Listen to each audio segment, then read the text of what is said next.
شروع اللہ کے بابرکت نام سے جو بڑا مہربان اور نہایت رحم فرمانے والا ہے۔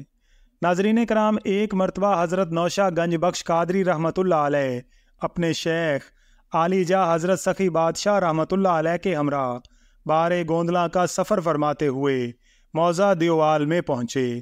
وہاں کا نمبردار ان کی خدمت میں آیا اور عرض کیا کہ یا سرکار، میرا ایک ہی فرزند ہے اور عرصہ سے بیمار ہے۔ 40 روز گزر چکے ہیں کہ اس نے منہ میں بھی کوئی چیز نہیں ڈالی، صرف چمچ سے پانی اس کے منہ میں ڈالتے ہیں۔ اکثر بے ہوش رہتا ہے، 5-6 گھڑی کے بعد آنکھ کھولتا ہے، صرف رمق باقی ہے، زندگی کی کچھ امید نہیں۔ اگر حضور مہربانی فرمائیں تو شاید قبولیت کا درجہ مل جائے اور میرے بچے کو صحت ہو جائے۔ حضرت سخی بادشاہ نے فرمایا، وہ لڑکا تندرست ہو جائے گا، ہمارے درویش کو لے جاؤ، یہ اس کا علاج کرے گا۔ اور آپ کی طرف دیکھ کر فرمایا، میاں حاجی محمد، جاؤ، بزرگ کام بزرگوں سے ہی ہوتے ہیں۔ آپ تسلیمات بجا لا کر ان کے گھر چلے گئے اور بیمار کی چارپائی کے قریب بیٹھ گئے اور پوچھا کہ کلام بھی کر سکتا ہے یا نہیں۔ اس کی والدہ نے کہا، سرکار، اس پر بوجہ کمزوری آنکھ تک کھولنا مشکل ہے، تو پھر کلام کیسی؟ آپ نے فرمایا، اس کو بلاؤ تو صحیح۔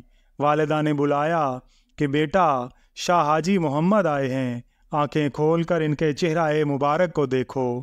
بیمار نے آنکھیں کھولیں اور آپ کے دیدار پر انوار سے اس کی رگوں میں طاقت پیدا ہو گئی۔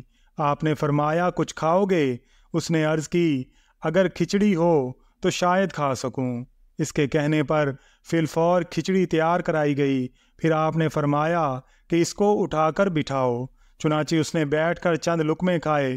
پھر آپ نے فرمایا، بھائی، تمہارے گاؤں میں حضرت سخی بادشاہ آئے ہوئے ہیں، ان کی زیارت کے واسطے چلو۔